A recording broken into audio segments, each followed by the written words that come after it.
Good morning, everybody. Good morning. Today is a very special day.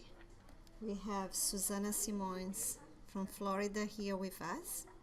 She'll be talking inner transformations in the letters of Paul, in life of Paul of Tarsus. So she'll be taking us into this beautiful journey that Paul traveled, and hopefully everybody will travel with her today in his path, in his shoes, which is very enlightening and beautiful. So I just want to welcome Suzana. I'm going to talk a little bit about Suzana. She's the third generation of a Spiritist family. She was born in Rio. She's married to Sherry here. They are actually in their honeymoon.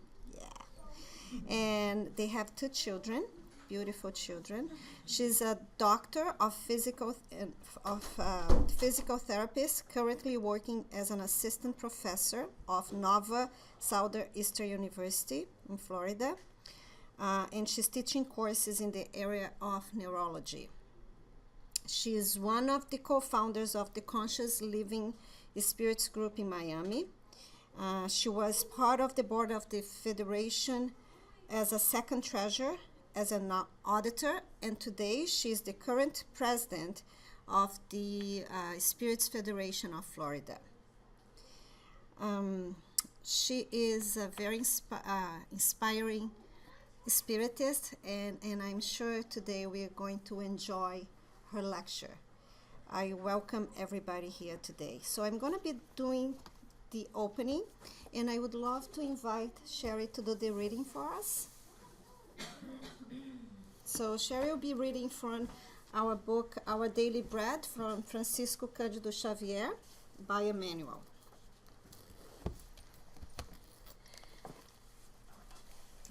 Yes, and the seed. And then the pole, and then you can... Okay. When you sow, you do not plant the body that will be, but just a seed, perhaps of wheat or of something else. Paul, 1 Corinthians 15:37. As we observe things within the tasks assigned to nature, the seed represents the sacred role of priestess of the service of the Creator and of life. As glorious heir to divine power, it cooperates in the evolution of the world and silently transmits the sublime lesson full of infinite values to mankind. It wisely exemplifies the need for starting points, the just requirements for work, the proper places and appropriate times. Some restless and insatiable individuals have yet to understand the seed. They expect great accomplishments from one day to the next. They forcefully impose their tyrannical measures by the use of power and arms, or, otherwise, they intend to betray the profound laws of nature. They accelerate processes of ambition, establish transitory control, glorify themselves over fictitious conquests, become aggrandized, and fall without even succeeding in accomplishing any sanctified edification for themselves or for anyone else. They have not learned the lesson from the minuscule seed that provides wheat for the daily bread and guarantees life in all the regions of planetary struggle. To know how to commence constitutes an important service. In redeeming effort, it is necessary not to lose sight of the small possibilities, such as a gesture, a conversation, an hour, a phrase, which can be the instrument of glorious seeds for immortal edification. Therefore, it is indispensable never to disregard them.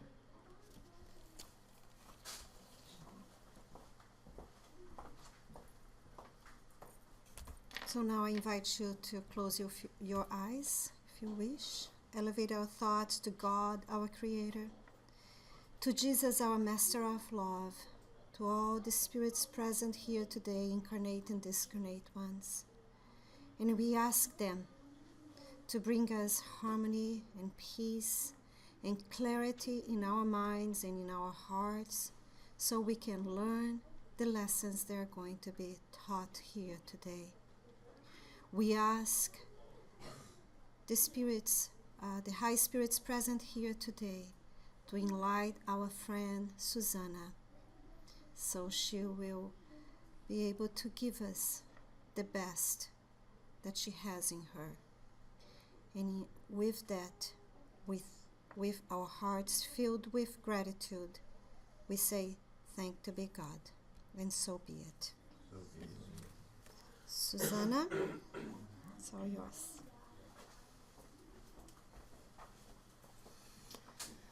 Good morning, everyone. Good morning. It's so good to be here, and we are very happy and thankful for the opportunity. Actually started yesterday. We had a wonderful time yesterday afternoon and continue today. So today we are going to talk about a little bit about the life of Paul of Tarsus. Sometimes it seems like that the transformation of Saul into Paul was somewhat miraculous. But as we will see, it was a life of tremendous effort and tremendous struggles for him to go from being Saul and becoming Paul, as it has been described in details by the Spirit Emmanuel in the book Paul and Stephen. So what we hope to accomplish with this talk today is to give each one of us the sense that we too can achieve this level of transformation. Perhaps not in such a heroic way as he did in one lifetime, because certainly he brought with himself some accomplishments from past lives that allow him to redirect his life and do all the transformative process in his life. But we will... It's not flipping. Oh, there it is. Okay. So our talk is based primarily in these two books. So Paul Stephen is in English, but the other book, written by Lírio de Cerqueira Filho, has not been yet translated, but if you speak Portuguese, I highly recommend. It's an incredible book. So we are going to start by trying to have a sense of who was Saul, so we can appreciate the transformation. So when we hear about Saul of Tarsus, we hear about a man who was raised in a very wealthy family at his time in Tarsus. And he was educated by the great masters of the time to become a very competitive man. And the education that he received, as well as the culture where he was raised, was one that preached and has very much ingrained in the culture the idea of superiority of the race. So he was used to competitions, physical competitions, as well as intellectual competitions. He was a very bright man who was raised with this very strong feeling of pride and of superiority.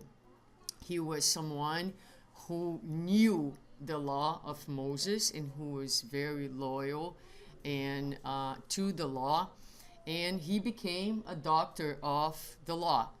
He knew the law very much intellectually, and that gave him the sense of power.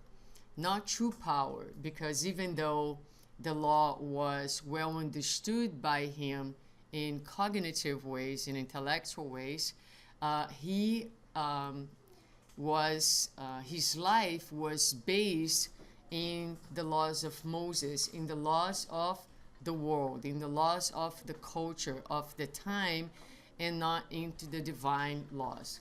So he was someone who was very proud and had this sense of superiority, and he also believed that he held the truth.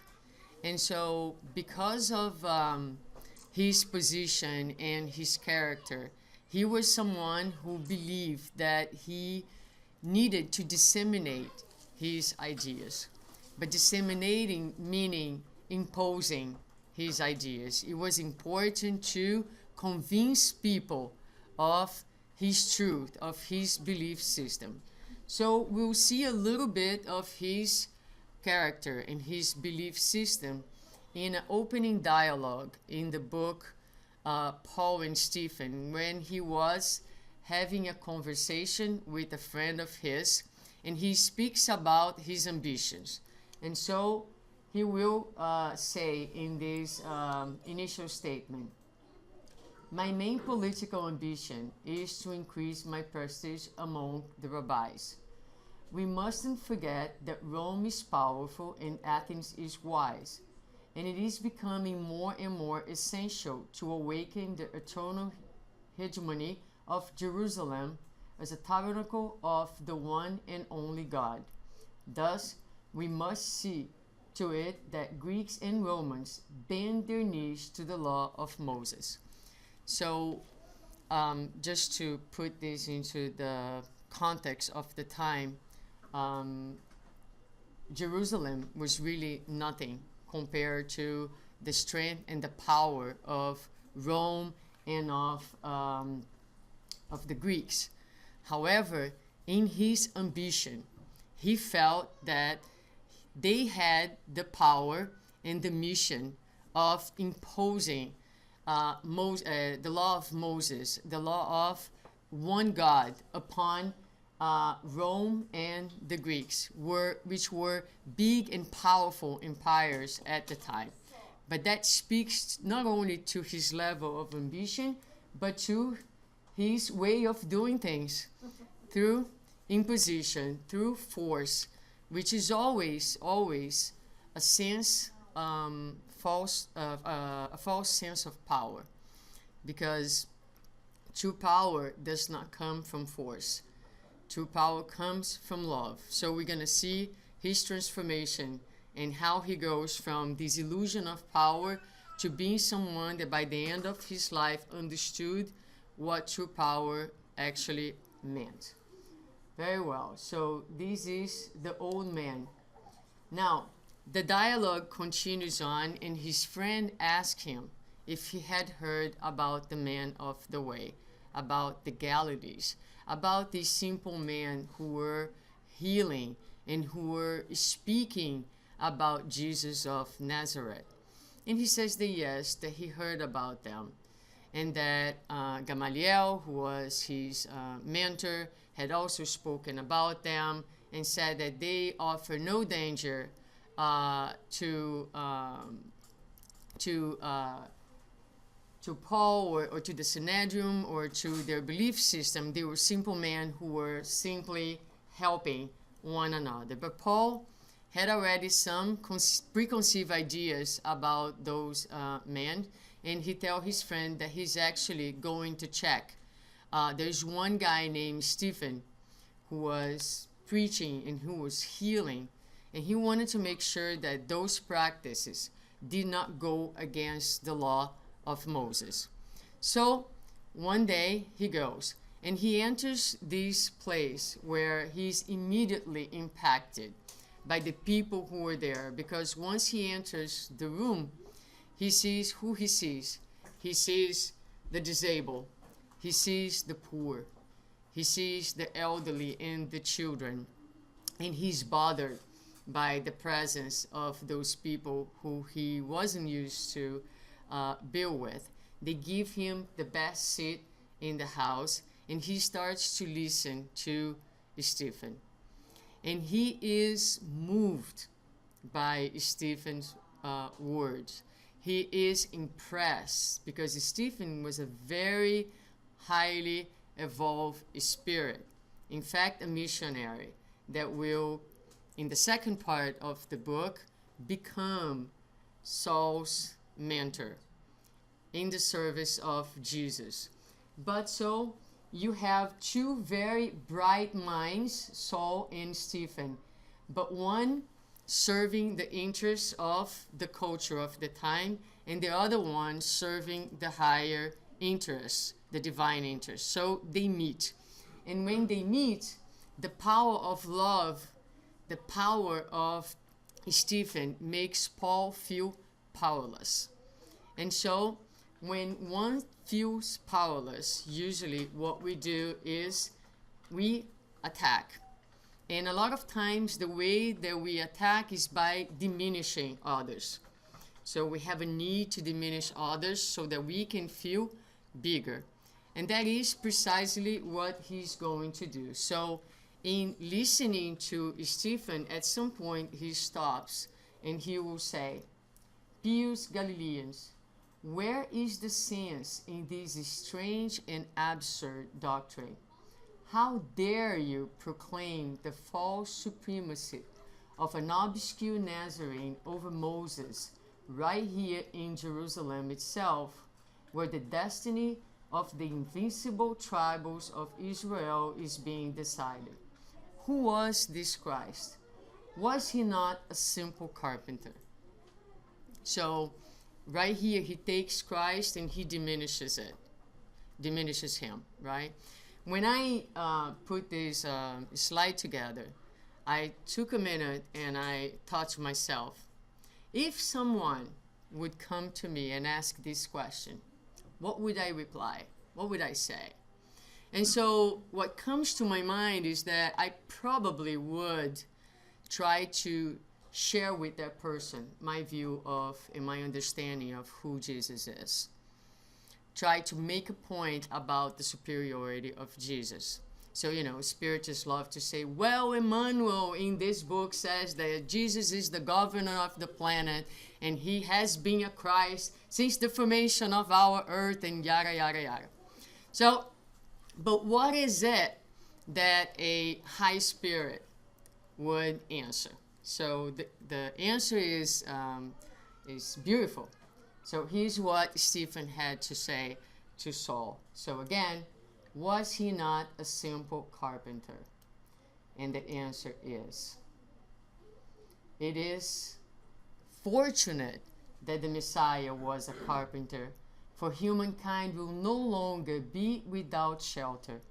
In fact, he was the shelter of peace and hope.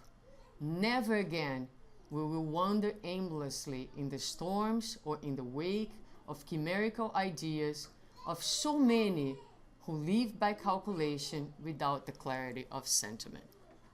Wow. Right? Wow. So the conversation and the dialogue on the book goes on at this level.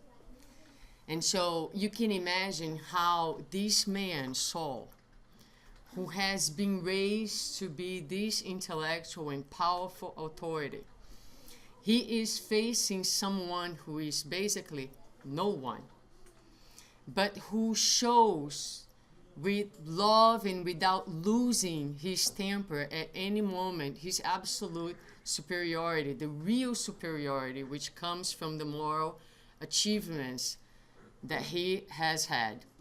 To the point that at the very end of the dialogue, Saul will say to Stephen, I am not going to argue with you anymore. You're going to have to answer to the Sanhedrin, to the justice system of the time. And Stephen will say to him, it's fine, I will. And he says, the Sanhedrin for sure has the power to make me cry, but doesn't have the power to make me to renounce the love of Christ. And that's how the dialogue finishes. And so they go in separate ways.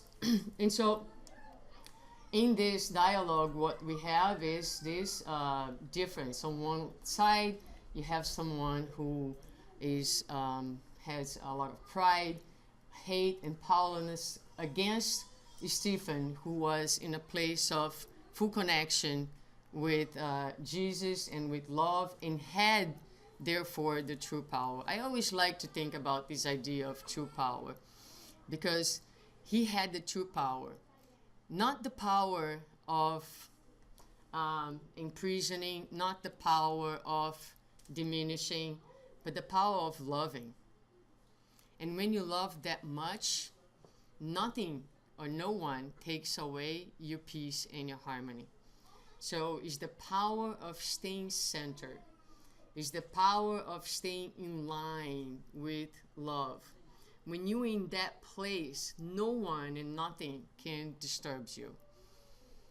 And you will never threaten, because you're fully connected to the essence of life and the essence of who you are. So there is no fear. There is no anxiety in true power. And that's what Stephen's represents in this dialogue. Very good. So we're going to go into the book now, Paul and Stephen. We're going to bring a few pieces of this book, because I could not share with you some of these passages with justice to the beauty and to the description of Emmanuel. So once that dialogue ends, Saul returns to his home, and now he decides to go. The story has a lot more details, but I'm not going to be able to go about all the details, right? So he decides to go to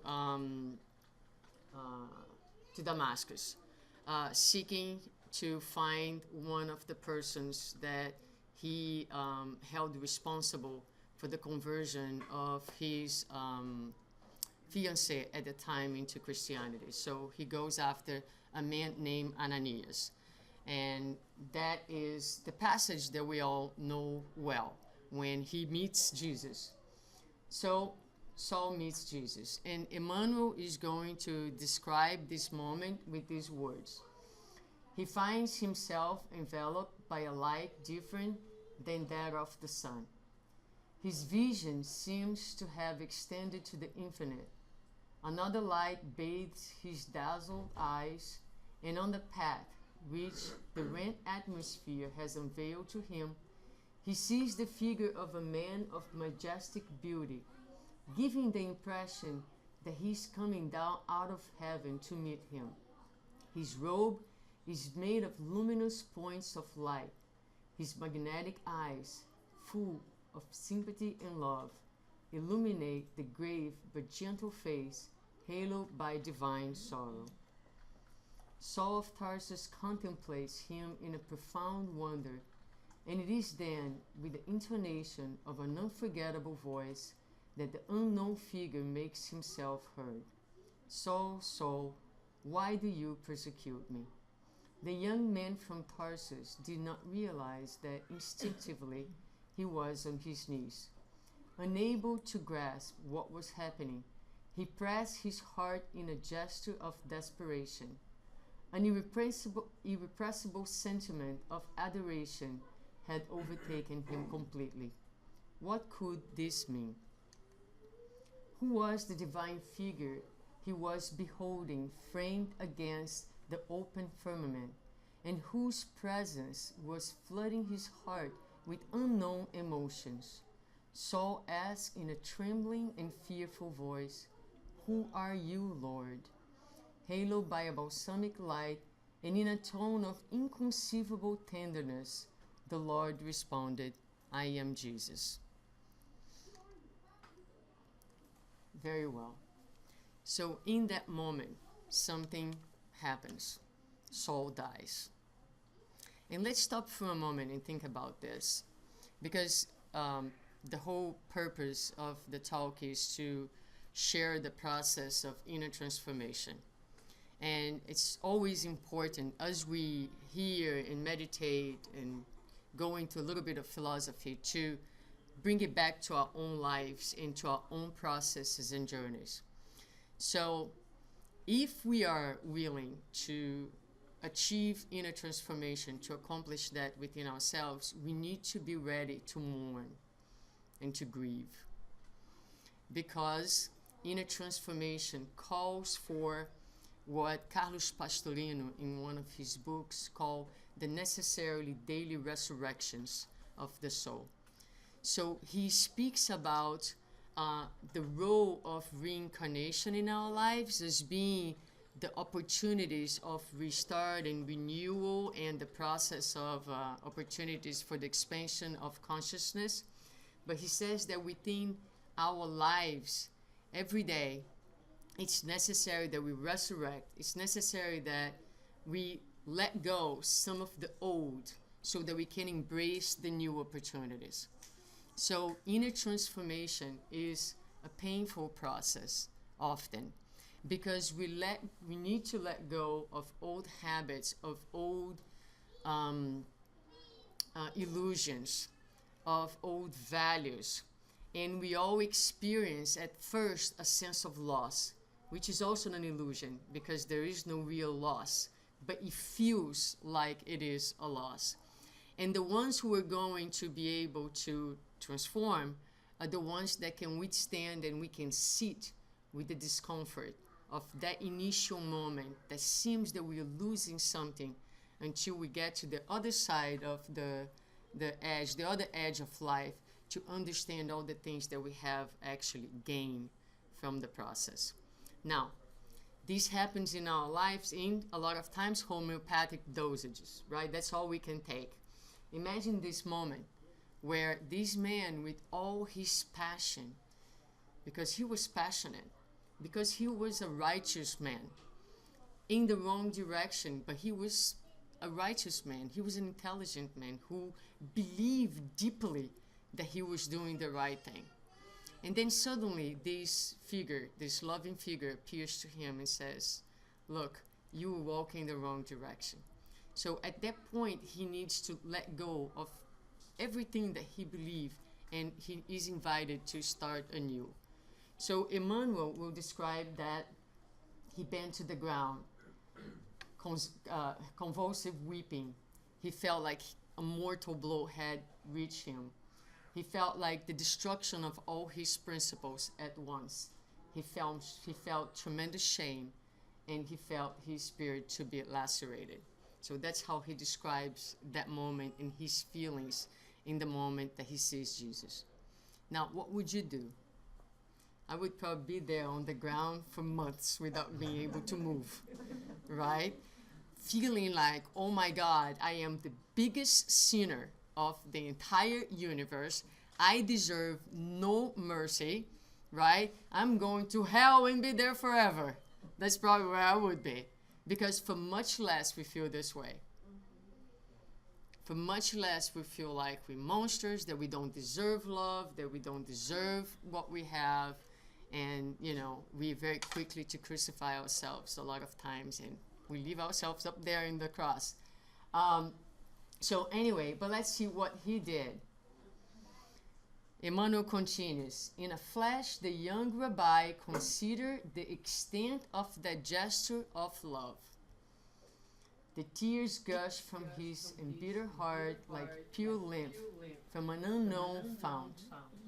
Right there in the august sanctuary of his spirit, he made a vow to give himself to Jesus forever.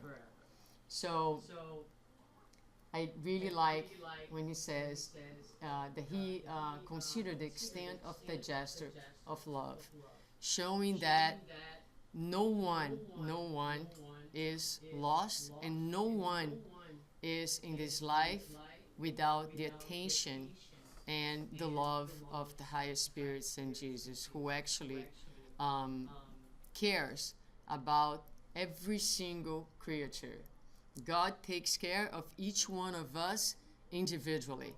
And for God, as well for Jesus in this case, the worm that is working on the ground is just as divine as the angel that sits and works together in the ministry of the universe.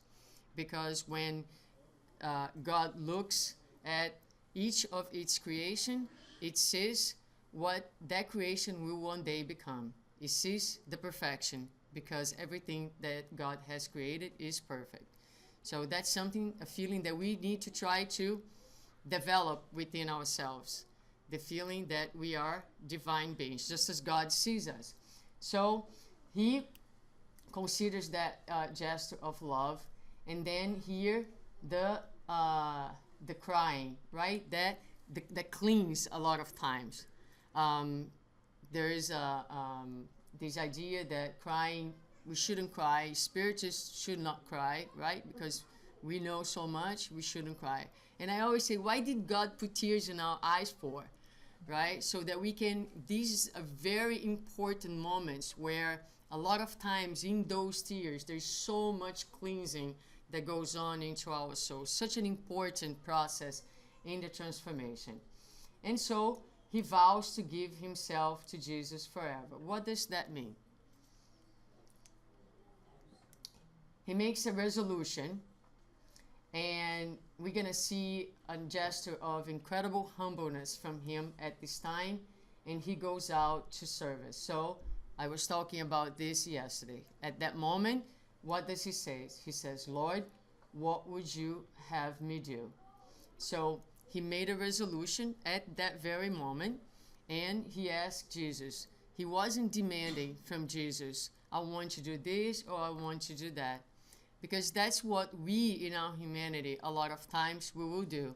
We demand answers, we demand solutions, we question if that problem should really be in our lives, maybe should be in Sandra's life and not mine, wrong address, right? So, and we in our position of children who don't really understand the blessings that we receive, a lot of times we have this position of demanding, when we should understand that everything that is given to us is a present, is a blessing. And so we will actually live our lives a lot better if we shift from a position of demanding to a position of appreciation of everything that we have and everything that's being given to us. So here it starts the new servant, right? So what would you have me to do? So he makes a resolution. He shifts to a position of humbleness, understanding the presence of a higher power, and he goes out to serve. So the resolution, he talks about it here when he says, I need to enter an active phase of work. So he didn't go home and stay depressed for a long time, right? He said, I am going to work to undo my guilt past. So a lot of times people ask, I've done so many wrongs. When can I start rehabilitating myself? Right now. You don't need to wait for the next life. Every moment from now on, we should be working to rehabilitate, to reestablish harmony in our lives. And that's what he does. It is true that I caused great harm to Jesus' church in Jerusalem. But if Jesus' mercifulness extend my time here on earth, I'll use all my time to take the loving and peaceful message of this house to all parts of the world. So that's beautiful. All right. So recently I had someone who came to the center bringing a history of a lot of things that were very painful, a lot of wrongs that this person shared with us. And I said to her, look, these tears that you are crying right now, they're blessed tears, because at least now you're in the process of consciousness. And the process of consciousness is this process that takes us to very, very uncomfortable places. But the most important thing is to take advantage of this. You have the rest of your life. So if you had built this negative karma to yourself, go ahead and spend the rest of your life building a positive karma. We can undo ourselves, we can, and no one else will for us. We invited to undo with positive work, because karma is action.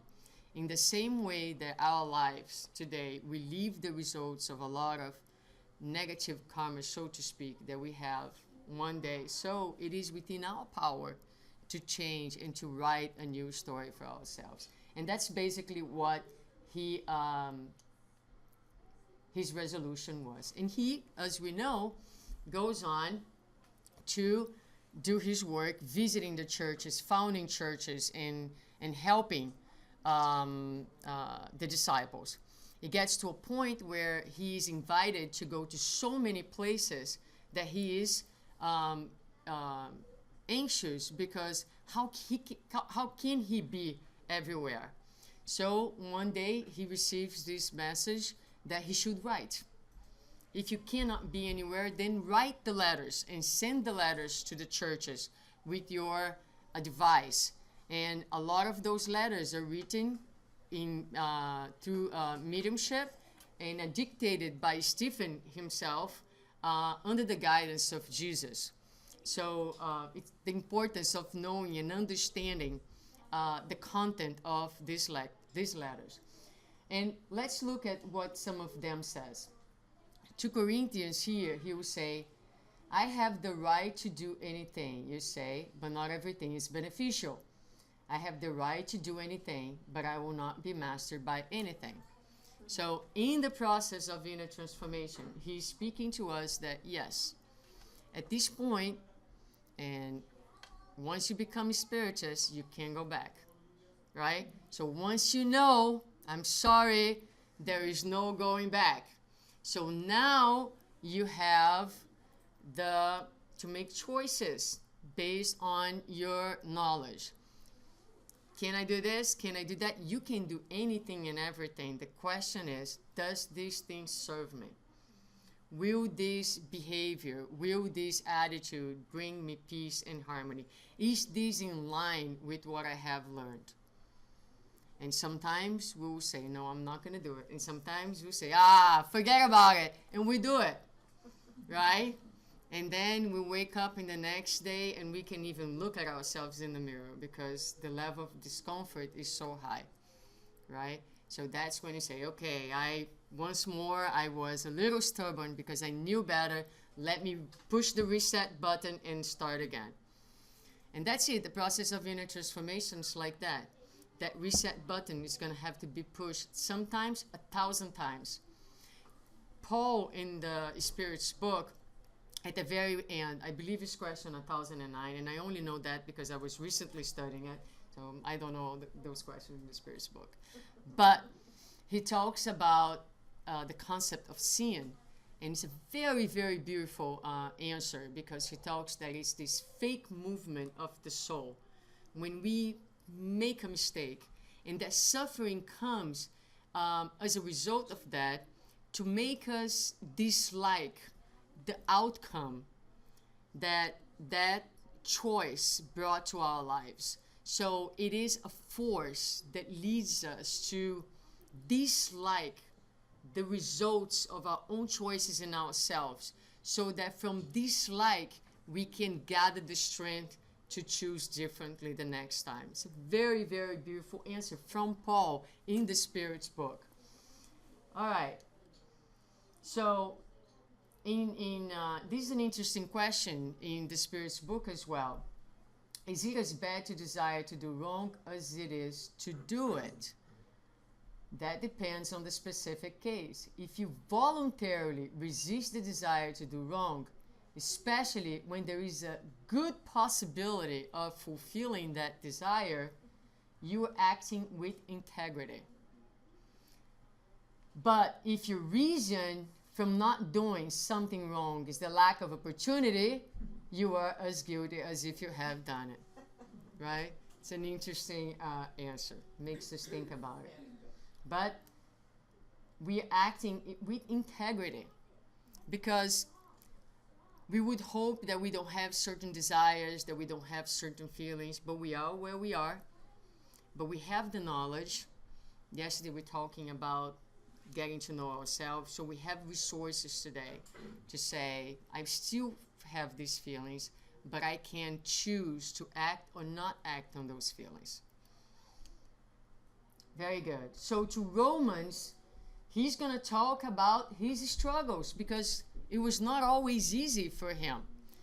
the struggles that he had, the struggles that we have. So he will say, for the good that I would, I do not, but the evil which I would not, that I do. So it's interesting because we can relate to Paul in that statement.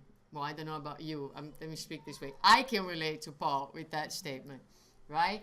There's so much good that we would like to do and we don't do, and so much evil, using the words here, that we don't want to do and we end up doing. So he's talking about his own struggle because we, again, like I said in the beginning, it seems like this miraculous transformation, but actually he too had his conflicts and his inner struggles in order to live the message.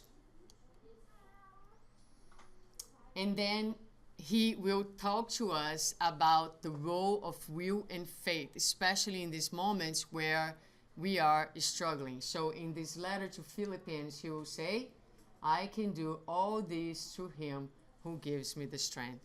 Reminding us that in the moments that we are frail in our humanity, there is a source. There is a place to go. There is a reference that we can reach out towards. And in him, with faith in him and in his message, which is a message of consolation, with a message of hope, with a message of joy, that speaks about a type of happiness and a type of joy and a type of bliss that this realm here does not offer to us, but that we will enjoy if we stand strong in our faith. So if we can tap into this faith, we will find the strength to undergo all the struggles, both outside and most importantly, the ones within our own selves. Leon Denis has in one of his books this very beautiful text about the will that I want to bring up here. He says, what is important above all is to know that we can realize all things in the psychic domain. No force remains sterile when it is exercised constantly and with an aim conforming to right and justice. And the text goes on, it's really beautiful. And he talks how little by little in this exercise of the mind, of the will, little by little we undermine everything that seems dark and evil in our lives. All right, but Paul not only had these inner struggles, he had these moments where he was down, really down. And one of these moments is when he goes back to his father's house and he reaches out to his family, and his family closes the doors to him, all the doors. And he has in that moment to make a choice to continue to follow Christ or to stay with his family. And he goes on without his family, but he's deeply, deeply, deeply sad because he loved his parents and he finds only incomprehension on their part. So he is exhausted, he's deeply sad, and he falls asleep crying. As he falls asleep and he's outside of his body, he looks and he sees these two lights coming in his direction. And one is Stephen, the spirit of Stephen, and the other one is the spirit of Abigail, Stephen's sister, who has been his fiancée. And in that moment, his feeling is a very human feeling. He's deeply ashamed for all that he has done. And Stephen comes to him in his love and says to him, Saul, do not stay stuck in the past. Who in the world is exempt from wrongdoings? Only Jesus was sinless. So as he speaks to Saul, he speaks to each one of us. In the process of inner transformation, it's absolutely important that we move forward. We're humans. We are going to commit mistakes. We cannot be stuck in the past. We can revisit the past to learn from it. A lot of times there will be a necessary process of healing as long as we are in the movement, as long as we are not prisoners of the past and the past is still from us, the opportunities and the strength to start anew. And then Abigail is going to give him some divine tools for the work to be done from that point on. And they are, she will tell him, give all the time, give everything that you have, just as Jesus did. Love unconditionally, love everyone that comes to you. In the moments that there is no answers, wait. We are in a rush. We in this realm where the material realm gives us immediate rewards. So, in my case, if I'm sad, I eat brigadeiro and I have an immediate reward. If I'm happy, I also eat brigadeiro and I have an immediate reward. If I'm anxious, I also eat brigadeiro. For every single situation, there is always a brigadeiro. Right? So, and that's how we do. We, here in our lives, the matter will give us immediate rewards. And so we want spiritually to have immediate rewards. And a lot of times, it takes time. Most of the times, it's going to take time. So she'll tell, wait, but wait with hope in your heart. Because again, if you stay loyal to the path, into the journey, you will have your reward at the right time. Work. He says in one part of the book that he spent his life working without ever resting because he had such a debt with Christianity that a lifetime of work wouldn't be able to nullify all the things that he had done. So he worked every single minute of his life. And forgive always. So with that, he goes on to do the work that we know about him. And he's going to have struggles and sacrifices. So I'm a little worried about the time. It's okay? And so he has his struggles and sacrifices. When we look at these very evolved spirits, we want it to be like them, minus the sacrifices, right? Because what makes them so superior and what makes them so highly elevated is the ability of sacrifice along the way. So we do sacrifice to lose weight. I may say, I will not eat this brigadeiro, right? And so we do sacrifice to get our PhDs. We don't go to the beach. We sacrifice family time. How do we think we're going to become angels?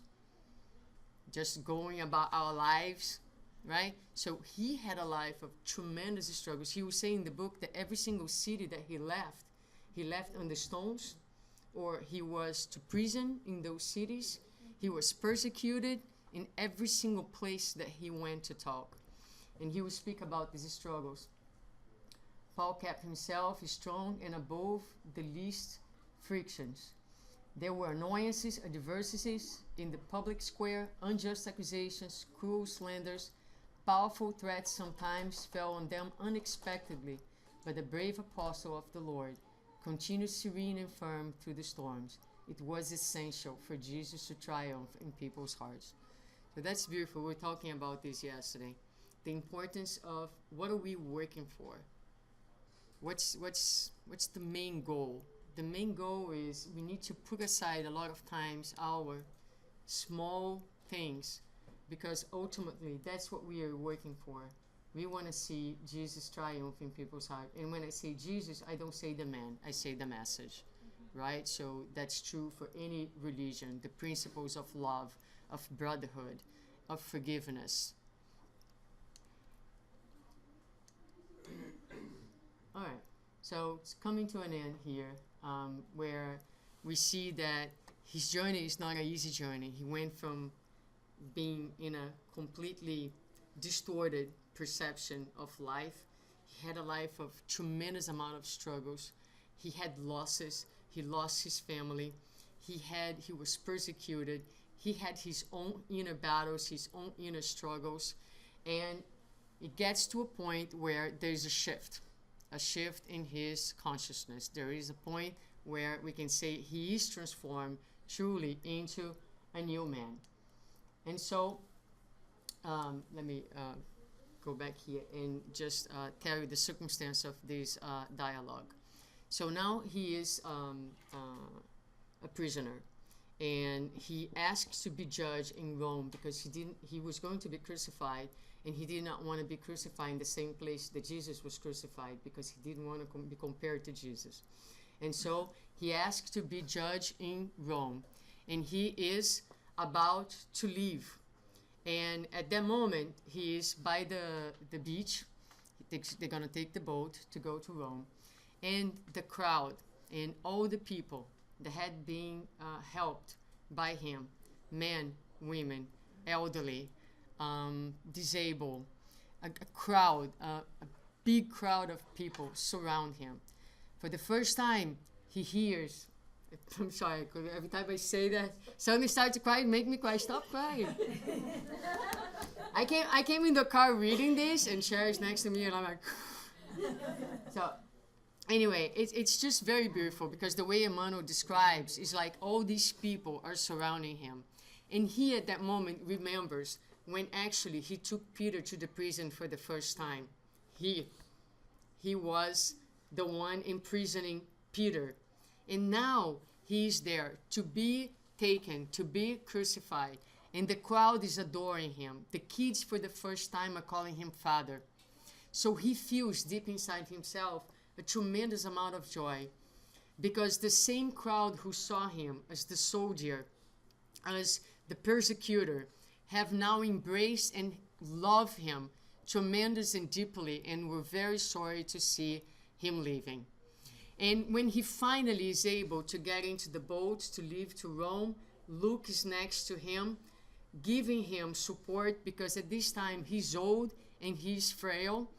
Luke says to him, I have never seen anything like this. This has moved me so deeply that I would like to write about these events on my letters. And Paul says to him, no, Luke, do not write about virtues that I do not possess. If you love me, you must not expose my name to erroneous judgments. You must speak instead of the persecutions that I carried out against the followers of the Holy Gospel. Keep silent about the considerations and the favors we have received in our endeavor, because the garland belongs to Jesus alone.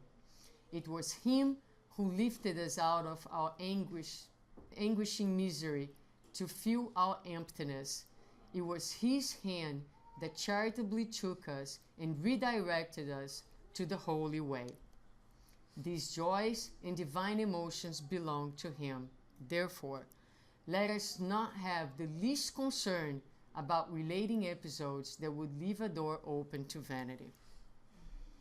So this is a man who was so vain, and now he recognizes that the power to do everything that he did came from Jesus. He was the source. He was the strength. He was the reason. And that force and that strength and that source is what uplifted him and allowed him to do all the changes that he did. And then we come to the conclusion. Now he is about to be crucified. And so he is, the soldier is with him, and is supposed to actually kill him. And at the moment, he's going to express his very, very higher level of consciousness, one that understands about his immortality. So when we truly, truly understand, like I said, who we are, there is absolutely no fear in our lives, not even fear of death, because that does not exist. So he will say to the soldier, do not think that your sword can end my life, since living these fleeting minutes in a carnal body means that I shall enter without delay into the tabernacles of life eternal with my Lord Jesus Christ. I am not worth of grief. Feel sorry for yourself, because I die having fulfilled my sacred duties in light of the eternal life. So, again, this is so beautiful and so profound. How can we bring this down to our realities? Right? Maybe no one's going to kill our bodies, but sometimes people try to kill our hopes. They try to kill our sense of worth. And how are we responding to these hostile actions? We should be feeling thankful for the opportunities to give the testimony of our faith. And just like Paul here says to the man, I'm not worth, feel sorry for yourself, right? Because my grandmother always said it to me, if someone is attacking you, just feel happy that you are no longer the one who is attacking. Exactly. It's much better to be the one who is on the other end of things. And he dies, or he lives, right? And he dies. And when he dies and he passes on to the real life, a very special spirit receives him. And as you I don't know if everybody has read the book or know the story, but when he enters Damascus, he's blind because of the appearance. And Ananias, the very same man who he was persecuting, is the one who is going to restore his vision, right? So it is the same man who actually receives him in the spiritual realm. And this is what he has to say to him. One day, Jesus asked me to restore your sight so that you could know the bitter way of his disciples.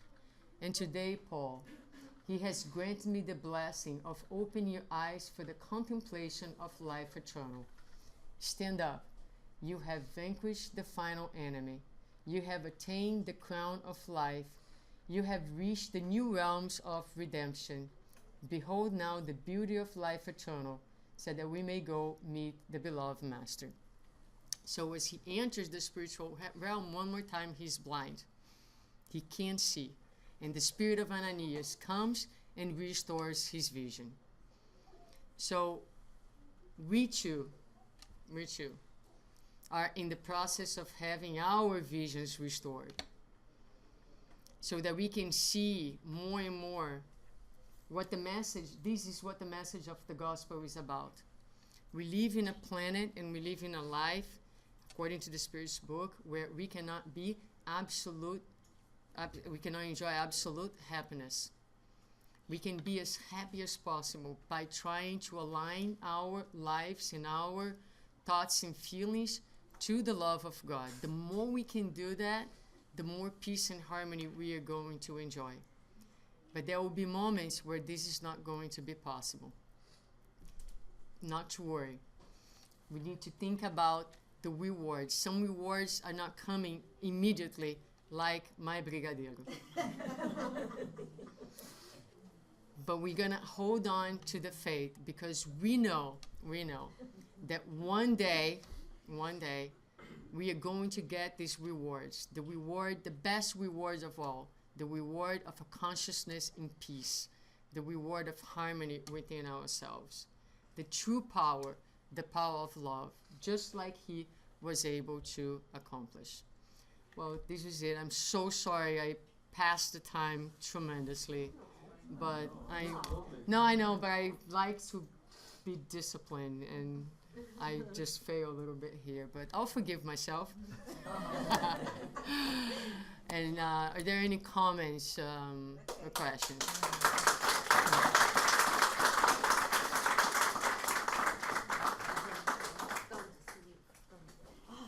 I don't know about you, but that was a spiritual banquet. I'm deeply touched. This is my favorite book ever. You know, it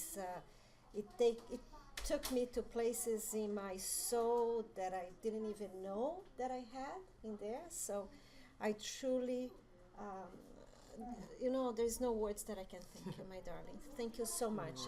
I hope you're feeling as much touched as I am now, right now. So now we're going to open for 5 minutes for some questions or comments to Suzana. I think everybody's speechless. You're just savoring. Everybody's savoring. It's just taking everything in. So thank you so much. Thank you, Suzana, again. And we are now going to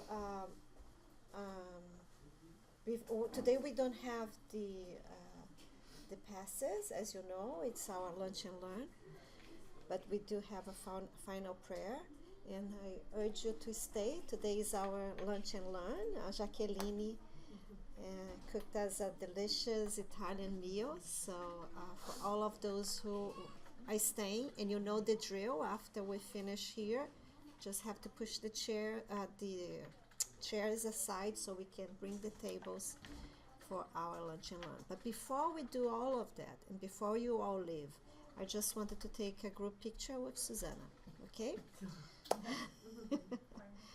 Final prayer. So let's close our eyes, and with our hearts and our souls, feeling this beautiful peace and harmony that was brought to us through Suzana, of the beautiful message from our Master Jesus and from his Apostle Paul, who together with us taught us to go through our own struggles and our own difficulties in this life.